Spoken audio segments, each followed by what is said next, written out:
തിരുവനന്തപുരത്ത് 2019 ലക്ഷങ്ങൾ മുടക്കി നാട്ടുകാർക്ക് വേണ്ടി പണിത ഒരു ഓഡിറ്റോറിയത്തിലേക്കൊന്ന് പോകാം. അതിപ്പോ ഓഡിറ്റോറിയമല്ല, മാലിന്യ ശേഖരണ കേന്ദ്രമാണ്. മണ്ണന്തല വയമ്പാച്ചിറയ്ക്ക് സമീപമാണ് ടൂറിസം വകുപ്പ് നിർമ്മിച്ച ഈ ഓഡിറ്റോറിയം നിൽക്കുന്നത്. 60 ലക്ഷം രൂപയായിരുന്നു നിർമ്മാണ ചെലവ്. റിനു ശ്രീധർ കാട്ടിത്തരും അവിടുത്തെ അവസ്ഥ. KR Krishnan memorial open air auditorium Mannanthala. Sree Kadakampally Surendran ബഹുസഹകരണവും ദേവസ്വവും ടൂറിസവും വകുപ്പ് മന്ത്രി അവരുടെ 2019-20 ആസ്തി വികസന ഫണ്ടിൽ നിന്നും 60 ലക്ഷം രൂപ ചിലവഴിച്ച് നിർമ്മിച്ചത്.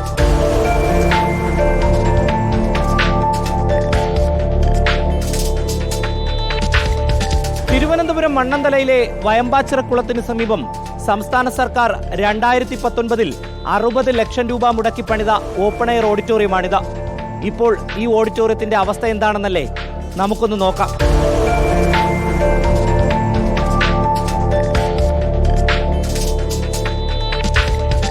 പാമ്പുണ്ട്, പഴുതാരയുണ്ട്, പട്ടിയുണ്ട്. അപ്പോൾ കാര്യത്തിലേക്ക് വന്നാൽ, ലക്ഷങ്ങൾ മുടക്കി പണിത ഈ ഓപ്പൺ എയർ ഓഡിറ്റോറിയം ഇപ്പോൾ നഗരസഭയുടെ മാലിന്യം പേറുന്നൊരിടമാണ്. ഹരിതകർമ്മസേനയ്ക്ക് മാലിന്യങ്ങൾ സൂക്ഷിക്കാനുള്ള ഒരിടം.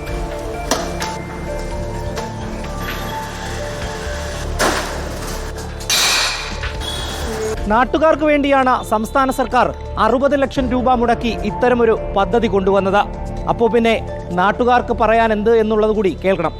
ചേട്ടാ, 60 ലക്ഷം രൂപ മുടക്കി സംസ്ഥാന സർക്കാർ 2019 ചെയ്ത ഒരു വർക്കാണ്. ഇതിനെങ്ങനെ നിങ്ങൾ കാണുന്നു? ഏകദേശം 6 വർഷമായി ഇത് കെട്ടിയിട്ടിട്ട്. ഇതിനൊരു ഉദ്ഘാടനം ചെയ്യാനോ ഇതിനൊരു പ്രവർത്തനം നടത്താനോ ഈ നാൾ വരെ സാധിച്ചില്ല. ഇപ്പോൾ ഈ നാട്ടിലെ കർമ്മസേവനക്കാർ വന്നതിന് ശേഷം അവരൊക്കെയുള്ള വേസ്റ്റ് കൊണ്ടുവന്ന് കമ്പടിക്കുന്ന ഒരു കേന്ദ്രമായാണ് ഇരിക്കുന്നത്. 60 ലക്ഷം രൂപ വരെ വർക്കുണ്ടെന്ന് പരിശോധിക്കേണ്ടതാണ്. കാര്യം ഇത് മുകളിൽ കാൺക്രീറ്റ് ഒന്നുമല്ല, മുകളിൽ വെറും സീറ്റ് മാത്രമാണ്. അപ്പോൾ അത് 60 ലക്ഷം രൂപ എന്ന് അവർ പറയുന്നു. ബോർഡ് എഴുതി വെച്ചിട്ടുണ്ട്. ഒരു വലിയൊരു മഹാനായ പഴയ CPM നേതാവിൻ്റെ പേരാണ് മുകളിൽ എഴുതി വെച്ചിട്ടുള്ളത്. അദ്ദേഹത്തിൻ്റെ പേരിൻ്റെ താഴെ കൊണ്ട് കാണിക്കുന്ന യഥാർത്ഥത്തിൽ അദ്ദേഹത്തിന് അഭിമാനിക്കുകയാണ്. ഇതിനകത്തിപ്പം രാത്രി മദ്യപാനം കാര്യങ്ങൾ നടക്കും, ഇങ്ങനെയുള്ള ഒരുപാട് പ്രശ്നങ്ങൾ നടക്കുന്നു. ഇവിടെ വികസനത്തിന് നല്ലൊരു ഇതുണ്ടാകുന്ന കാര്യങ്ങളാണ്. ആളുകൾക്ക് ഉപയോഗപ്രദമായ ഉണ്ടാകുന്ന സ്ഥലം ഇത്രയും വേസ്റ്റാക്കിയിട്ട് ഇത് കണ്ടറിയാൽ 60 ലക്ഷത്തിൻ്റെ സാധനം ഇല്ല എന്നുള്ളത് കാണുമ്പോൾ തന്നെ എല്ലാം അറിയാവുന്നത് തന്നെയാണ്.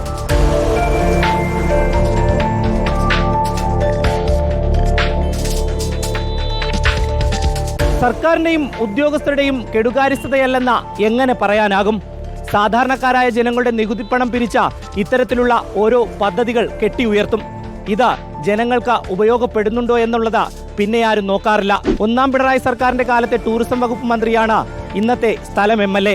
ഈ പ്രശ്നത്തിന് ഒരു പരിഹാരം കാണുമെന്ന് പ്രതീക്ഷിക്കുന്നുണ്ട്.